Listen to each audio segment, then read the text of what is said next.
The first time I saw Dr. Kira Voss, she was eating a sandwich. Not exactly the introduction you'd expect for someone who would later become the most dangerous human in 3-star systems, but there it was, a simple Earth sandwich, bread, some kind of processed meat, a vegetable that might have been lettuce or might have been green paper. Honestly, the difference escaped me. I was standing in the observation deck of the Talvek Prime Station, watching the new batch of what the humans called civilian contractors filter through the immigration checkpoint. My mandibles clicked in what passed for amusement among my people. Civilian contractors. Right. Everyone knew Earth was sending scientists to study us, just like we were studying them. The Great Galactic Council had decreed it. Cultural exchange, they called it. Mutual understanding. All the diplomatic nonsense that made bureaucrats feel important while the rest of us actually did the work. Most of the humans looked predictable enough. Tall ones, short ones, various shades of brown and pink and everything in between. They carried themselves with that peculiar human confidence that so many species found either endearing or absolutely infuriating, depending on which side of a trade negotiation you happened to be on. But Kira? She was different. For one thing, she was small, even by human standards, which were already disappointingly compact compared to the Talvek's impressive 3-meter height. She couldn't have been more than 1.6 meters tall, with a frame that suggested she'd never done a day of manual labor in her life. Her hair was pulled back in what I'd later learn was called a ponytail, dark brown and practical. She wore glasses, actual corrective lenses, which seemed charmingly primitive in an age where genetic modification could fix such problems before birth, and she was completely, utterly absorbed in that sandwich. That one. My colleague Brent Core rumbled beside me, his vocal sacs vibrating with barely contained laughter. That tiny creature. She is one of their scientists. According to the manifest I confirmed, pulling up the data on my wrist display. Dr. Kira Voss. Specialty in what they call molecular physics and something called materials engineering. Published 47 papers, multiple Earth awards. Apparently quite accomplished. Accomplished at what? Eating sandwiches? Brent Core's sacs quivered again. Look at her, Thelmore. She can barely carry her own luggage. This was true. A station porter, one of the automated ones, was struggling to keep up with her as she wandered through the checkpoint, still chewing, occasionally pointing at interesting things with the same hand that held her food. She seemed utterly unconcerned with protocol, with procedure, with any of the careful diplomatic dance that normally accompanied such arrivals. I felt something then. Not quite respect, not yet, more like curiosity, the dangerous kind. Perhaps, I said slowly, we should not judge based on appearance alone. Brent Core made a sound that could generously be called a scoff. You're too cautious, old friend. What could one small human possibly do that would concern the Talvek Empire? We've been the dominant military power in this sector for 6,000 years. Our armor has withstood plasma fire, neutron bombardment, and quantum disruptors. I think we can handle one tiny Earth female with a sandwich. Famous last words, as the humans would say. I should mention something about Talvek armor because it becomes important later. We were proud of it, enormously proud. It had been developed over millennia, refined through countless wars, perfected to a degree that made other species green with envy. Well, the species that could turn green, you understand the metaphor. The armor was composed of a triple-layered composite bonded at the molecular level. The outer layer could withstand temperatures that would vaporize most known materials. The middle layer distributed kinetic energy so efficiently that a direct hit from a battleship railgun would barely leave a dent. The inner layer interfaced directly with our neural systems, turning thought into movement, anticipation into reaction. Generals had tried to breach it. Engineers had attempted to replicate it. Thieves had died trying to steal it. The Talvek armor was, quite simply, impenetrable. Until it wasn't. But I'm getting ahead of myself. Dr. Voss was assigned to Lab Complex 7, which happened to be in my administrative jurisdiction. Lucky me. The first week passed quietly enough. She set up her equipment, muttered things in English that my translator assured me were mostly complaints about inadequate power sources and substandard computing infrastructure. She smiled politely at the other researchers, both human and alien, but didn't seem particularly interested in socializing. She just worked, and worked, and worked. The woman barely slept. I know because I checked the security logs. 3 hours a night, maybe 4. The rest of the time she was in that lab, surrounded by displays and devices, scribbling calculations on actual paper like some kind of academic throwback, occasionally stopping to eat something that came from the human commissary. What is she doing in there? Brent Core asked me one day, about 2 weeks into her stay. He'd been assigned as the military liaison to the research complex, which meant he spent most of his time looking intimidating and filling out reports. The energy readings from her lab are irregular. She's conducting experiments, I said, reviewing the same data. Something to do with molecular bonding structures and force distribution. Very technical, very boring. Should we be concerned? I considered this. The council approved her research proposal. It's all theoretical work. How to improve material strength under stress. Could have applications for construction, manufacturing, that sort of thing. Civilian uses. Brentcore didn't sound convinced, but he didn't push the issue. We both had more immediate concerns.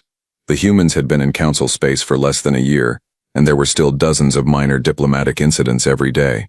Someone would eat the wrong food. Someone else would accidentally insult someone by using the wrong gesture. The usual chaos of first contact stretched out over months. Then came the demonstration.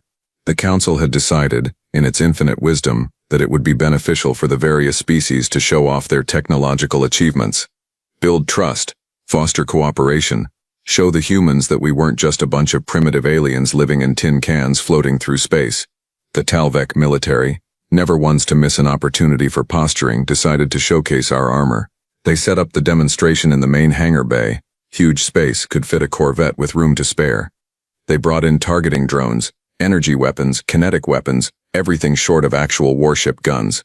The idea was simple: show everyone, especially the humans, exactly why the Talvek had been the dominant power in this region for so long. I went because it was expected. Brentcore went because it was his job. And Dr. Kira Voss went because apparently she was interested in observational data on advanced defensive materials. The hangar was packed. Every species on the station had sent representatives. The humans had sent at least 24 people, all chattering excitedly in their various languages. I spotted Dr. Voss near the back, wearing the same practical clothes she always wore, carrying a tablet and what looked like a handheld scanner. The demonstration began with appropriate fanfare. General Kextal, commander of the station's military contingent, stood in the center of the hangar wearing full ceremonial armor. He was an impressive sight, I'll give him that. Nearly 3.5 meters tall, his armor gleaming under the harsh lights, every plate and servo perfectly aligned. Esteemed guests, he began, his voice amplified through the hangar's speakers. Today you will witness the pinnacle of defensive technology. Talvek armor has protected our soldiers for 6,000 years. It has never failed. It cannot be broken. I saw Dr. Voss tilt her head slightly at that, a small gesture barely noticeable. But I noticed. The demonstration proceeded exactly as planned. They fired energy weapons at Kextal. The beams splashed harmlessly off his armor. They launched kinetic projectiles. The armor's surface rippled slightly, distributing the impact, but Kextal didn't even sway. They tried thermal attacks, electrical attacks, even a brief exposure to a contained plasma burst. Nothing. Not a scratch, not a dent, not even a scorch mark. The crowd murmured appreciatively. Some species applauded, though the Talvek ones looked smug rather than impressed. They'd seen it all before. Are there any questions? Kextal asked, clearly expecting praise rather than actual inquiry. Dr. Voss raised her hand, that small hand attached to that small arm belonging to that small human who barely came up to Kextal's waist. Yes? Kextal's tone suggested he was being generous by acknowledging her. I have a question about the molecular bonding structure, she said, her voice carrying clearly despite her size. Your armor uses a triple-layer composite system, correct? With the layers bonded through quantum field alignment. There was a pause. Kextal's expression, visible through his transparent helmet, shifted from patronizing to slightly surprised. That is, correct. You have studied our specifications? I read the technical brief you provided to the research complex, Dr. Voss said. Very impressive work. The energy distribution across the middle layer is particularly elegant. Kextal's posture relaxed slightly. Compliments were good. Compliments were expected. Indeed, it took our engineers centuries to perfect that particular aspect. I'm sure it did. Dr. Voss stepped forward, still holding her tablet and scanner. May I ask a follow-up question? Of course. What happens when someone disrupts the quantum field alignment? Another pause, this one longer. That is, not possible. The fields are self-maintaining and redundant.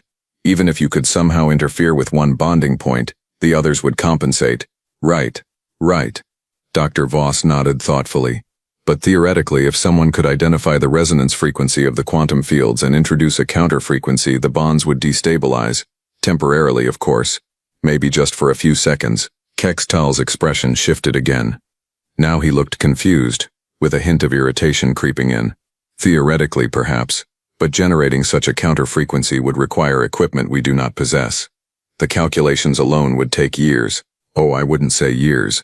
Dr. Voss was still walking forward, still studying her tablet. I'd say more like 2 weeks, give or take a few days for testing. The hangar went very, very quiet. I felt my breathing sacs constrict. Brent Core beside me made a strangled sound. Kextal stared down at the tiny human approaching him with an expression that mixed disbelief, offense, and something that might have been the first tickle of concern. Dr. Voss, I called out, stepping forward myself. Perhaps this conversation would be better suited for a more private setting. She glanced back at me, and I saw something in her eyes then. Not malice, not aggression, just pure scientific curiosity, and underneath that, a hint of mischief. It's fine, she said. This is just theoretical discussion. Scientific exchange. That's what we're here for, right? She stopped about 2 meters from Kextal, who loomed over her like a mountain over a pebble. She looked up at him, squinting slightly against the lights. General, she said, would you mind if I ran a quick scan of your armor? Just for my research. It would help enormously with my materials study. Kextal looked around, as if searching for some reason to refuse. But we were in a public demonstration surrounded by diplomatic observers, engaged in what was ostensibly cultural and scientific exchange. Refusing would look suspicious. Worse, it would look weak. Very well, but only a passive scan. Of course. Dr. Voss held up her handheld scanner, the one I'd seen her carrying. It looked completely ordinary. She moved it slowly through the air around Kextal's armor, studying the readout on her tablet. Fascinating, she murmured. The field coherence is even more stable than I calculated. Your engineers really did remarkable work here. Kextal relaxed further. Thank you. As I said, centuries of development. Dr. Voss made a few more passes with her scanner. Just one more thing, if you don't mind. She reached into her pocket. Everything happened very fast after that. Dr. Voss pulled out a small device, about the size of her palm. It had no obvious controls, no visible power source. She held it up between 2 fingers and pressed something on its side. A sound filled the hangar. Not loud exactly, but penetrating. A hum that seemed to bypass my auditory organs and vibrate directly in my bones. My translator went haywire, displaying error codes. Around me, other aliens clutched their heads or equivalent sensory organs, and Kextal's armor shimmered. That's the only word I have for it. The solid, impenetrable surface seemed to ripple like water, like it couldn't quite decide whether it was solid or liquid or something in between. Then Dr. Voss reached out with her other hand and touched his chest plate. With just her finger. One finger. The armor shattered. Not exploded, not crumbled, shattered. Like glass, like brittle ceramic. The sound of it breaking echoed through the suddenly silent hangar. Pieces fell away, clattering on the deck. The entire chest section just came apart. Kextal stood there, his mouth open in shock, staring down at his ruined armor. The inner layer was still intact, thank the ancestors, so he wasn't actually exposed to vacuum or anything. But the outer 2 layers, the ones that had withstood plasma fire and railguns and 6,000 years of warfare, gone. Reduced to fragments by one small human woman with a device she'd built in 2 weeks and a single finger touch. Dr. Voss stepped back, turning off her device. The horrible humming stopped. She looked around the hangar at all the stunned faces, alien and human alike. So, she said cheerfully, I think I've proven the theoretical concept. The quantum field bonds can be disrupted with the right frequency. Temporarily, of course. The armor would restore itself in about 90 seconds if I hadn't physically damaged it. She glanced down at the broken pieces at her feet. Oops, she added. Sorry about that. I can help pay for repairs if needed. Though honestly, you might want to consider redesigning the bonding structure entirely. This particular configuration has some pretty serious vulnerabilities once you understand the underlying physics. The silence stretched.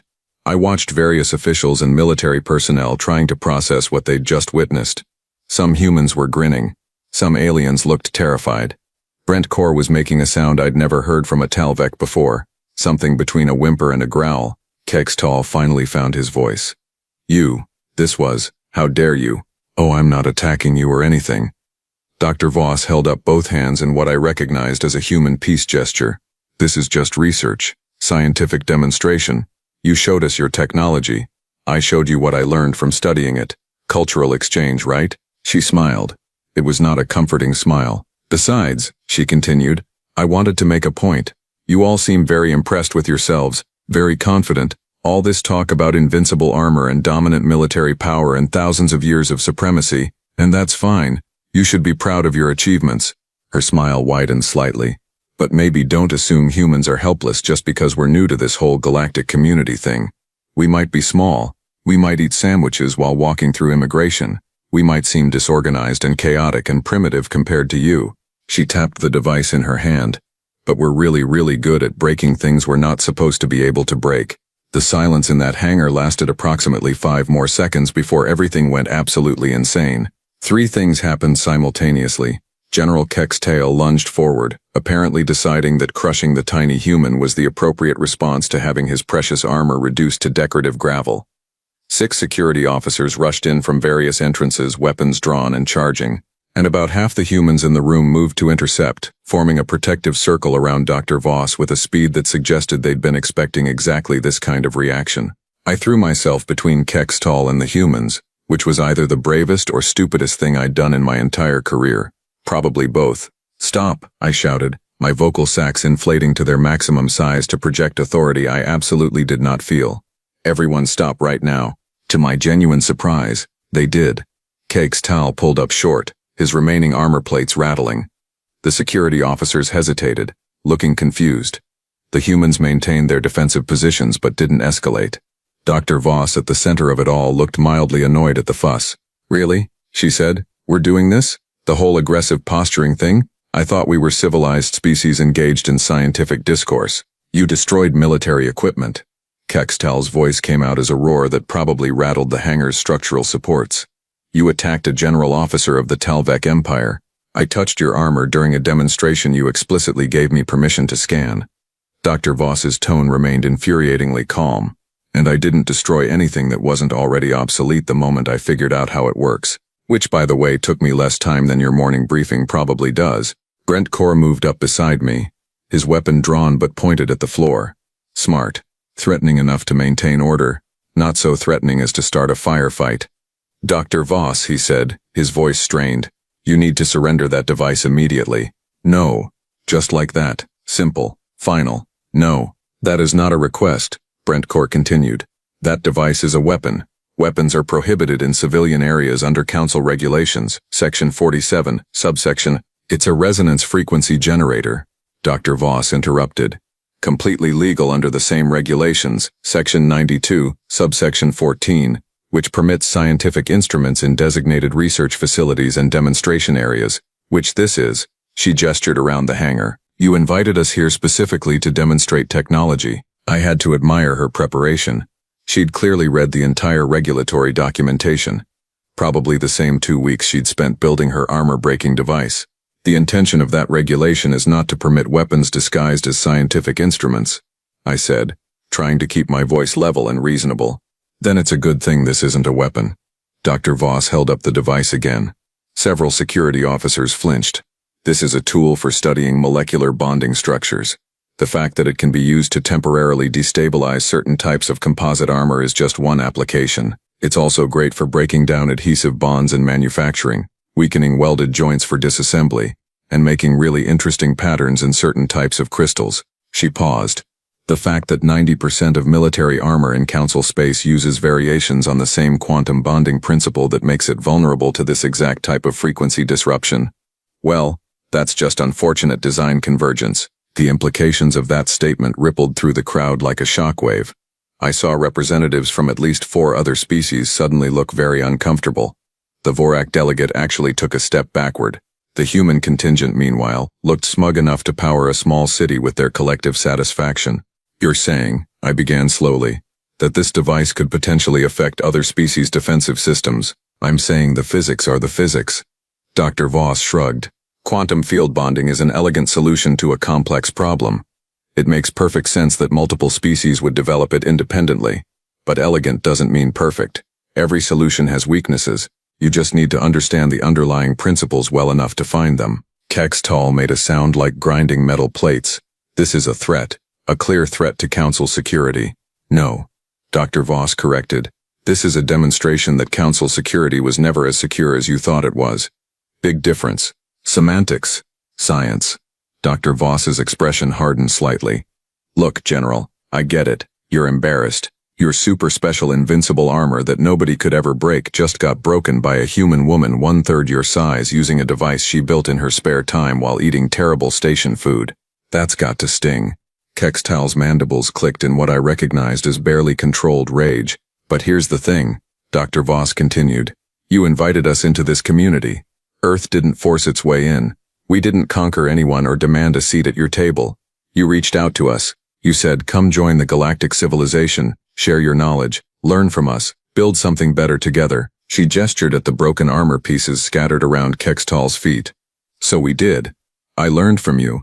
I studied your technology, your specifications, your public documentation, all information you freely provided, and I used my knowledge, human knowledge, to understand it better than you understood it yourselves. That's not a threat. That's exactly what you asked for when you invited us here. You could have brought this discovery to us privately, I pointed out, shared it through proper channels. Instead, you chose to humiliate a military officer in front of diplomatic observers. Dr. Voss turned to look at me, and I saw something in her eyes that made me profoundly uncomfortable. Not anger, not hostility, understanding. Administrator Thelmore, she said, how many times in the past month have human researchers had their findings dismissed? How many reports have we filed that were ignored or buried? How many times have we been told politely or otherwise that we couldn't possibly understand advanced Council technology with our primitive Earth science? I opened my mouth to respond and realized I didn't have an answer. Because she was right. I'd seen the reports. I'd read the dismissive comments from Talvek scientists. I'd witnessed the condescension myself. 63 times, Dr. Voss said. I counted. 63 separate instances of human researchers presenting findings that were rejected not because they were wrong but because we're new and small and eat sandwiches while walking, and surely couldn't have anything valuable to contribute to species with thousands of years of advancement. She pocketed her device. So yes, I chose to make this demonstration public, because clearly private channels weren't working. You want respect? You want us to follow proper protocols and show deference to established hierarchies? Then maybe treat us like colleagues instead of amusing primitives who stumbled into Council space by accident. The hangar had gone quiet again. Different kind of quiet this time. Before it had been shock. Now it was the uncomfortable silence of people being forced to confront truths they'd been avoiding. One of the human observers, a tall man with graying hair and what looked like military bearings, stepped forward from the protective circle. Dr. Voss, he said in English, which my translator rendered into Talvek. Perhaps we should continue this conversation in a more private setting. Why? Dr. Voss didn't look at him. She was still staring at me. So everyone can pretend this didn't happen, so we can have quiet diplomatic meetings where nothing changes, and humans keep being dismissed, and we all smile and nod and maintain the status quo? Dr. Voss. No, Ambassador Mitchell. Now she did look at the human official. With respect, no. I'm tired of quiet. I'm tired of being patient. I'm tired of watching good research get buried because we're not Talvek or Vorak or any other established species. She turned back to address the entire crowd. Here's what's going to happen, she announced. I'm going to go back to my lab. I'm going to continue my research. I'm going to publish my findings through proper academic channels, which means every species in Council space will have access to them within a week, including the information about quantum field bonding vulnerabilities and how to exploit them. Pandemonium. Actual pandemonium. Security officers shouting. Diplomats arguing. Kextal looking like he might actually explode from sheer outrage. Dr. Voss raised her voice over the chaos. And before anyone accuses me of weapons proliferation or violating security protocols, let me remind you that all of this information was derived from publicly available technical specifications. I didn't hack anything. I didn't steal anything. I didn't break any rules. I just used my brain and the scientific method. You cannot do this, Kextal said, his voice dropping to a dangerous rumble. The Council will not permit it. The Council, Dr. Voss replied, doesn't get to decide what scientists publish in peer-reviewed journals. That's kind of the whole point of academic freedom, which, if I remember correctly, is one of the founding principles of the Council's charter. She smiled, that dangerous smile again. Section 12, subsection 8. Right to free exchange of knowledge among all species. I believe the exact wording is, no governing body shall restrict the publication of scientific research except in cases of immediate existential threat to Council survival. The human observers were definitely grinning now. Ambassador Mitchell looked torn between pride and absolute horror at what his scientist had just done. I found my voice again. Dr. Voss, even if you are technically within your rights, you must understand the consequences of this action. Multiple species will demand that Earth recall you. There will be diplomatic incidents, trade restrictions, possibly even sanctions. Probably, she agreed. But you know what? I think Earth can handle it. We've been handling ourselves just fine for a few 100,000 years. We'll manage a few angry aliens. This is madness, Brent Core muttered beside me. This is politics, I corrected quietly. And she's better at it than any of us realized. Because I was starting to understand what Dr. Kira Voss had actually done. This wasn't about armor. It wasn't even about respect. Not really. This was about changing the power dynamic of the entire human-council relationship in one dramatic demonstration. Humans had been the newcomers, the applicants, the species asking permission to join the galactic community. Now, with one shattered armor plate and a promise to share information that could revolutionize or devastate military technology across council space, Dr. Voss had made humans necessary, dangerous, impossible to ignore. You planned this from the beginning, I said. The research request, the quiet 2 weeks, the demonstration attendance, all of it. Dr. Voss met my eyes. I'm a scientist, administrator. I observe, I hypothesize, I test, and when my hypothesis is confirmed, I publish my results. That's all this is. That's not all this is, and you know it. Perhaps, she tilted her head. But proving I had ulterior motives would be difficult, wouldn't it? What are you going to do? Arrest me for being too good at my job? She had a point. A frustrating, infuriating, absolutely correct point. Ambassador Mitchell cleared his throat. General Kextal. Administrator Thelmore. I apologize for Dr. Voss's unconventional methods. However, I must point out that she has broken no laws and violated no treaties. If the Council wishes to discuss this matter further, I'm sure we can arrange appropriate channels. Translation. Try to punish her and Earth will make this a formal diplomatic incident that will tie everyone up in bureaucracy for years. Kextal looked like he was seriously considering just crushing everyone in the room and dealing with the consequences later. But he was a general, not an idiot. He understood that this situation had already spiraled beyond simple military solutions. This matter is not concluded, he said finally, directing his words at Dr. Voss. You may have your academic freedom, human, but actions have consequences. The Talvek will remember this. I'm counting on it. Dr. Voss replied cheerfully. After all, the best way to make sure people respect your research is to make it impossible for them to forget it. The crowd began to disperse slowly, various species clustering together to whisper frantically about what they'd just witnessed. Security officers maintained a perimeter, though it was unclear whether they were protecting Dr. Voss or preventing her from doing more damage. I approached her as the hangar emptied, Brent Core staying cautiously behind me. That was remarkably foolish, I said. Probably. She agreed. You've made enemies. Powerful ones. Definitely. Earth's position in the Council will be complicated for years because of this. Almost certainly. She looked up at me, and I saw no regret in her expression. But we won't be dismissed anymore. We won't be patted on the head and told to let the grown-up species handle things. From now on, when humans speak, people will listen. Because they fear you. Because they respect us. She corrected. Fear and respect look similar, but they're not the same thing. Fear fades, respect earned through demonstrated competence, that lasts. I wanted to argue with her logic, but I couldn't, because she was right. In one afternoon, she'd accomplished what human diplomats had been failing to achieve for months. She'd made humans matter. What will you do now? I asked. Dr. Voss shrugged. Go back to my lab, finish my research, maybe grab some dinner from the commissary if they're still serving. I hear they got a new shipment of Earth food. Real coffee, supposedly. You're not worried about retaliation? From who? You? She raised an eyebrow. You're an administrator, Thelmore. Your job is to keep the research complex running smoothly. Arresting me would disrupt operations and create paperwork you don't want to deal with. The military? They'd love to, but Ambassador Mitchell will tie them up in diplomatic red tape for months. Random assassins? Please. Station security is too tight, and killing me would just make me a martyr and prove humans were right to be paranoid. She was correct on all counts and she knew it. Besides, she added, I suspect you're actually glad this happened. Maybe not the specific method, but the outcome. And what outcome is that? Change. Dr. Voss started walking toward the exit, and I found myself walking alongside her. You've been managing human researchers for weeks now, Administrator. You've seen our work. You know we're not incompetent. But the system wouldn't let us prove it through normal channels. So I made abnormal channels. We walked in silence for a moment, her short legs somehow keeping pace with my longer stride. You're going to publish everything, I said. Not just about the armor.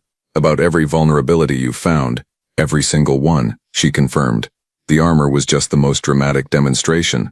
But I've also identified weaknesses in standard hull plating, shield generators, power distribution systems, and at least 6 other military technologies that rely on quantum bonding principles. I felt my breathing sacs constrict again. You could destabilize the entire military balance of Council space, or I could force everyone to improve their technology, level the playing field, make it so dominance doesn't come from who's been around longest, but from who innovates fastest. She glanced up at me. Which version sounds better to you? We reached the laboratory complex entrance. Dr. Voss paused, her hand on the access panel. I'm not trying to destroy anything, Thale Moore, she said quietly. I'm trying to build something better. A council where humans have a voice that matters, where new species aren't automatically dismissed, where the best idea wins, not the oldest one. A noble goal, I admitted, achieved through questionable means. Welcome to human diplomacy, she grinned. We break things that need breaking and apologize later. Usually, sometimes, occasionally, the access panel beeped, granting her entry. She stepped through, then paused and looked back at me. For what it's worth, she said, I hope we can work together going forward. Despite everything, I think you're one of the good ones. You actually listen when we talk. That's rare. I listen because ignoring competent researchers is inefficient, I replied. Regardless of their species or their unfortunate habit of eating sandwiches in inappropriate locations. Dr. Voss laughed. Genuinely laughed. See, I knew I liked you. Take care, Administrator. The next few weeks are going to be interesting. She disappeared into the complex, leaving me standing in the corridor with Brent Core, who had finally caught up. That human is insane, he said. That human, I corrected, is brilliant, ruthless, and frighteningly competent, which makes her far more dangerous than insane. What do we do? I considered the question. We adapt, because she's right about one thing. Change is coming whether we like it or not. The only question is whether we're part of shaping it or getting crushed by it. 3 weeks later, Dr. Voss published her research. The academic community exploded. Military officials panicked. Diplomatic channels burned with frantic communications, and across Council space, engineers began redesigning armor. 6 months after that, the first new generation defensive systems started appearing. Better than the old ones, stronger, without the quantum bonding vulnerabilities that Dr. Voss had exposed.